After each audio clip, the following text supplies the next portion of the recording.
Welcome to juris crack के Indian evidence act series में आपका आज वार्म वेलकम है। हमारा आज का टॉपिक है ओरल एविडेंस। उसे हमें पढ़ना है सेक्शन 59 और 60 के एविडेंस एक्ट के रिस्पेक्ट में। ओरल एविडेंस का हम लोग पहले जान लेते हैं कि एविडेंस एविडेंस को ऐसे हम लोग दो इंपॉर्टेंट पार्ट्स में डिवाइड करते हैं। थर्ड पार्ट भी होता है जब हमने एविडेंस पढ़ाया था तो रियल। ऐसे बेसिक टू इंपॉर्टेंट पार्ट्स क्या हो जाता है, ओरल और डॉक्यूमेंट्री। डॉक्यूमेंट्री जो आगे जाके दो पार्ट में बढ़ जाएंगे, पब्लिक डॉक्यूमेंट और प्राइवेट डॉक्यूमेंट। के बाद अगर हम ओरल एविडेंस की डिफिनेशन को देखना चाहें तो ये हमें मिलेगा सेक्शन 3 ऑफ एविडेंस एक्ट में, जो कि इंटरप्रिटेशन क्लाउज है, जो कहता है all statement which the court permits और required to be made. Court permit करे या जरूरत पड़े कोर्ट को before it by witnesses in relation to the matter of fact under inquiry, such statement are called as oral evidence. तो जो भी statement दिया जाता है विटनेस के द्वारा विन द कोर्ट परमिट या by the requirement of the court, किस रिलेशन में, in relation to the matter of fact under inquiry, जो matter under the fact under the inquiry है बेंच के आगे, तो उसी मैटर के अंदर जो आपका टेस्टिमोनी होता है उसे हम कहते हैं oral evidence. The term oral in general signifies by word of mouth. Normal सी बात है, ओरल मतलब मौखिक, जो मुंह से निकली हुई चीजें हैं, बातें हैं, उसे क्या कहेंगे, ओरल कहेंगे। Oral evidence literally meaning the evidence which is confined to words spoken by mouth. जो शब्द हमारे मुंह से निकले हैं उसे हम क्या कहेंगे, और अगर लिटरल मीनिंग हो जाए, oral evidence also include the statement made by people in sign and writing form inclusive of people who can not speak. जब वो बंदे बोल नहीं सकते हैं तो वो कैसे दे सकते हैं अपना oral evidence, through the sign और रिटिंग फॉर्म। अगर एक बंदा जो बोल नहीं सकता है वो अगर साइन फॉर्म में भी कुछ दे रहा है, मान लीजिए रिटन फॉर्म में कुछ दे रहा है, तो उसे क्या कंसीडर किया जाएगा, ओरल फॉर्म में कंसीडर। ये एमसीक्यू में आ जाते हैं, याद रखिएगा। अगर एक बंदा जो बोलने की स्थिति में नहीं है, बोला नहीं जा सकता उससे, तो वो अगर साइन लैंग्वेजेस में by the hand gesture, by the different type of gesture कुछ रिप्रेजेंट करता है या किसी चीज़ को राइटिंग में लिखे देता है, तो वो डॉक्यूमेंट्री एविडेंस नहीं रहेगा, वो एक ओरल एविडेंस के रूप में लिया जा सकता है। सेक्शन 119 इसको स्पेशली डील करता है the witness, a witness who is unable to speak may give his evidence in any other manner in which he can make if it intelligible as by writing or by sign, but such writing must be written and a sign made in court. Evidence so is given shall be deemed to be oral evidence. तो क्या clear हो गया? All fact except contents of document or electronic record may be proved by oral evidence. सभी तरह के facts को आप through the oral evidence क्या कर सकते हैं, प्रूफ कर सकते हैं, लेकिन दो चीजों को नहीं। फर्स्ट है द कंटेंट्स ऑफ डॉक्यूमेंट और दूसरा इलेक्ट्रॉनिक रिकॉर्ड। मतलब जो भी चीज़ें हैं, किसने हत्या की, किसने किडनैप किया, ये ज़मीन उसकी है, ये सारा बातों को, जो भी फैक्ट उस केसेस के होंगे, आप थ्रू दी ओरल एविडेंस को, ओरल एविडेंस के थ्रू उसे प्रूफ किया जा सकता है। लेकिन किसी राइट लेटर का कंटेंट है तो लेटर के कंटेंट को आप मौखिक रूप से ओरली बोल के उसे प्रूफ नहीं कर सकते हैं। किसी ईमेल का कंटेंट है तो उस ईमेल को प्रेजेंट करना होगा, ना कि ईमेल के ओरल फॉर्म को। This section lays down that where written document और electronic record exist, जहाँ पे written document है, लेटर है, प्रोबेट है, विल है, विवाह है, या कोई और डॉक्यूमेंट है, या कोई इलेक्ट्रॉनिक रिकॉर्ड एग्जिस्ट कर रहा है ना, statement of account electronic form में, ईमेल अकाउंट फॉर्म में exist, they shall be produce as being the best evidence. उन्हें प्रोड्यूस करना पड़ेगा क्योंकि वो बेस्ट एविडेंस है of their own content, and no oral evidence can be adduced to prove as what is wrong in the document और electronic record. अब उससे आप ओरल डॉक्यूमेंट उसके नहीं ला सकते हैं, या उसके रिकॉर्ड्स के लिए सबसे बेस्ट एविडेंस वो डॉक्यूमेंट खुद ही है। The content of document and electronic records can not be proved by oral evidence.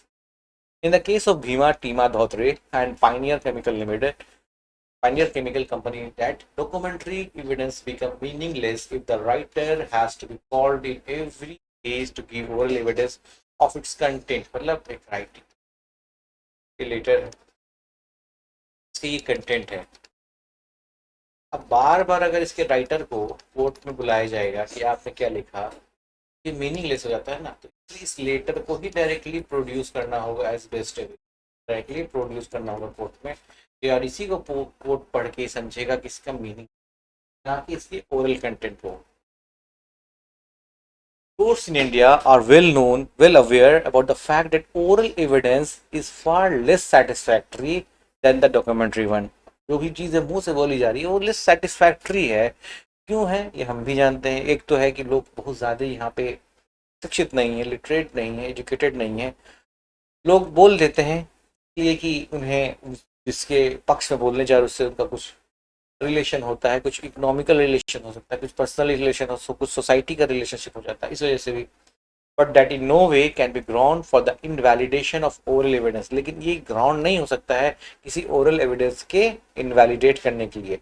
To make sure the oral evidence is not misused and does not hamper the delivery of justice, great care and caution must be exercised। अभी आप ये देखना, ये court का काम है कि कोई ओरल एविडेंस इस तरह से ना लिया जाए कि उससे एंड्स ऑफ जस्टिस या डिलीवरी ऑफ जस्टिस अफेक्टेड हो।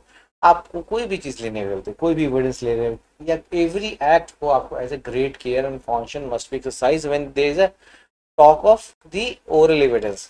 The court must sift the evidence, separate grain from the chaff, and accept what it find to be true and reject the rest। जो सही है उसे एक्सेप्ट किया जाए, जो सत्य है उसे रखा जाए, जो असत्य है उसे हटा दिया जाए। The broad guidelines are as follow: oral evidence must be consistent with the circumstantial evidence and during examination in chief or cross examination does not deviate from the same। अभी इस बंदा ने बोला ये हमारा विटनेस है, इसने पहले स्टेटमेंट दिया कि BMW जो कार थी जिसने रौंदा वो ब्लैक कलर की थी। लेकिन सर्कमस्टांशियल एविडेंस ये कह रहे हैं कि वो BMW वो हो ही नहीं सकता है कि वो, क्योंकि वो जो जो चक्के के दाग हैं वो जीप के चक्के, BMW के चक्के के दाग वैसे होते ही नहीं है। एक ये कंडीशन। दूसरा है कि एग्जामिनेशन इन चीफ, जो जिस पार्टी ने इसे बुलाया है वो किसका क्या करेगी, एग्जामिनेशन इन चीफ करेगी। और इस क्रॉस जो अपोनेंट होंगे वो क्या करेंगे, इसका क्रॉस एग्जामिनेशन करेंगे। Sorry, cross examination, cross examination. अब क्रॉस एग्जामिनेशन में ये बोलता नहीं नहीं BMW ब्लैक नहीं ब्लू कलर की थी या रेड कलर की थी, तो इसको स्टैंड कर पाना मतलब मोरल एविडेंस तभी प्रूफ हो पाएगा। एक तो आपका जो ओरल एविडेंस है वो कॉन्ट्रेरी नहीं जा रहा है किससे, सर्कमस्टांशियल एविडेंस से। साथ ही साथ आप सबसे इम्पोर्टेंट दो चीज, क्रॉस एग्जामिनेशन और एग्जामिनेशन इस चीज को क्रॉस कर पाते हैं, डिवेट अपने आप को नहीं कर पाते हैं। In case the oral evidence pertain to a fact that has been seen, then it is a witness who need to have seen the occurrence and cannot give an oral statement based on hearsay। इस तरह समझिए oral evidence हमने very first lecture historical backgrounds में, जो उसमें हमने evidence act का पढ़ा था हिस्टोरिकल बैकग्राउंड्स, उसमें हमने ये बात की थी कि ओरल एविडेंस आज से नहीं साल पहले डायरेक्ट लिया जाए, direct evidence. Indirect oral evidence not allowed, जो इनडायरेक्ट आ रहा है ऐसे कुछ एक्सेप्शंस नहीं। अब डायरेक्ट मतलब कि आपने वो देखा होगा घटना घटते हुए, अकर होते हुए, कि आपने वो चीज़ सुना होगा। लेकिन डायरेक्ट एविडेंस का मतलब क्या होता है, ओरल एविडेंस का मतलब क्या होता है, घटना बंटी और चिंटू के बीच में हुआ था, चिंटू ने बंटी को चाकू मारा, ये बात श्याम ने देखी और श्याम ने आके ये बात एक्स को बताई कि देखो चिंटू ने बंटी को चाकू मारा। ये आपने, आपके कानों ने नहीं सुना, आपकी आंखों ने नहीं देखा, आपके ऑर्गन्स ने ये चीज डिसाइड नहीं किया। ये श्याम, इसलिए से कहा जाता है कहा सुनी, इन क्लियर से एविडेंस। इसके कुछ एक्सेप्शंस भी है जिसको हमने पढ़ भी लिया है पार्ट 1 में, ज्यादातर एक्सेप्शंस को हमने डील कर लिया। रेस्किस्टाई doctorate part forming the same transaction, section 10 में हमने पढ़ा। कॉन्स्पिरेसी में भी एडमिशन एंड कन्फेशन, ये भी एक्सेप्शंस है। Tying declaration and 32 of 1, evidence in the proper form of proceeding, opinion published in treatise, section 32, 33, 34। ये सारे ये क्या है, ये हेयर से एविडेंस के, हेयर से एविडेंस यहाँ पे एक्सेप्ट कर लिया था, एक्सेप्ट कर लिया। अगर इस 1 2 4 5 6 कंडीशन में वो आते हैं तो उसे भी एक्सेप्ट किया जा सकता है। ही डायरेक्ट, ही सॉ इट, मतलब डायरेक्ट का मतलब क्या होता है, उसने देखा होगा, उसने सुना होगा, उसके ऑर्गन्स ने प्रिसाइव किया होगा इन ओपिनियन। उसका एक ओपिनियन, याद रखना ओपिनियन क्या होता है, कोई गॉसिप नहीं होता है, ये एक फेथ पे जन्मा हुआ एस्टैब्लिश बात होती है कि मेरा ये ओपिनियन है। मतलब more than the presumption and gossip is opinion. आपने देखा, that is a direct thing, you heard it, आपने उसे सुना, आपके ऑर्गन्स ने, आपके जो सेंसरी नर्व सिस्टम है, हाथ से छूना, ये सारा कुछ आपने किया, इसको क्या कह सकते हैं, डायरेक्ट एविडेंस। ये डायरेक्ट होंगे हमेशा। ये oral evidence must be direct, जो सेक्शन 60 का रूल है ये इस तरह से होना चाहिए। Oral evidence must be direct मतलब he saw it, heard it, he perceived it, an opinion. If it referred to a fact which could be seen, it must be evidence of witness who say he saw it. उसने देखा, उसने कहा सा, heard it, उसने heard किया तो वो बोला मैंने सुना। If it is a fact which could be perceived by any other senses, it must be evidence of witness who say he perceived by the sense in that manner. तो जिसने बोला कि मैंने ये होते हुए देखा तो उसने देखा, उसने उसने it is referred to an opinion or the grounds on which the opinion is held. It must be the evidence of the person who holds that opinion on those ground. कभी भी आप किसी ओपिनियन को बताते हैं तो आपको कुछ ग्राउंड्स होगा कि सर ये युद्ध होगा, ये रशिया यूक्रेन का, उसमें रशिया जीतेगी, एक ग्राउंड ये है कि इसका मिलिट्री पावर ज़्यादा है तो ये ज़्यादा, या यूक्रेन जीतेगी तो इसका वजह ये। फिर मैंने एक ओपिनियन फॉर्म कर लिया रशियन यूक्रेन वार में, यूक्रेन फॉर्म करेगी more than the gossip, you have the grounds. अगर कोई आपसे पूछता है किस ग्राउंड पे आप यहाँ पे तक अराइव किए इस ओपिनियन में, you can tell the grounds of क्या ये पॉइंट्स थे, इस वजह से हम इस ओपिनियन पे अराइव किए। लेकिन गॉसिप में आप ये चीज़ को नहीं कर सकते हैं। Provided that the opinions of expert express in any treatise commonly offered for sale and the grounds on which opinions are held may be proved by the production of such treatise if the author is dead or cannot be found or has become incapable of giving evidence or cannot be called as a witness without any amount of delay। अगर किसी तरह का ground आपने लिया उस तरह के treatise पे, उस तरह के बुक पे जो कि उसके डायरेक्टर अब मर चुके हैं, आप सीधे या नहीं लाया जा सकता कोर्ट में, उस ट्रीटाइज को आप दे सकते हैं, वो एडमिट हो जाएगा क्योंकि वो तो अप्लाई नहीं जा सकता, उसका क्रॉस एग्जामिनेशन हो नहीं सकता है। Oral evidence must be direct in all cases, ये रूल है।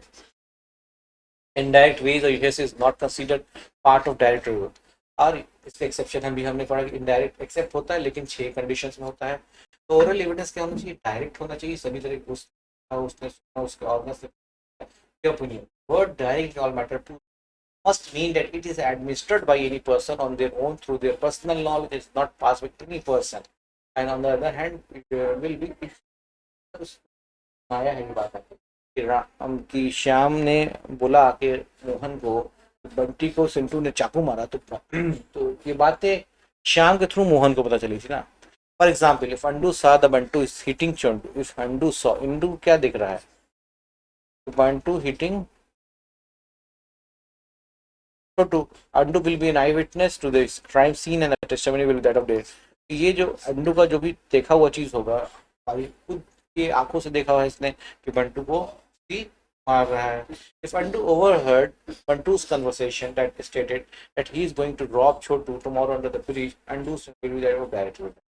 अब अंडू ने सुना, अपने देखा था, सुना कि बंटू इसको छोटू लूटने वाला है अंडर पास में, तो उसका जो टेस्टिमोनी हो जाएगा वो क्या, उसके डायरेक्ट उसके कानों में सुना है।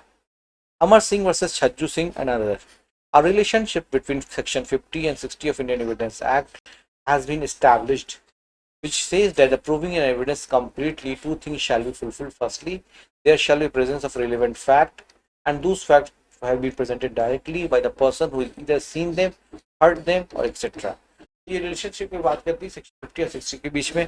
आपको ये याद रखना, डायरेक्ट एविडेंस का मतलब होता है उसी ने देखा, एविडेंस देने जो आया वही देख रहा है, या जो आदमी क्या कह सकते हैं जिसने उसको सुना है वही है, ये होता है oral evidence must be direct. इस तरह से हमने इसको कंप्लीट कर लिया सेक्शन 59 सेक्शन।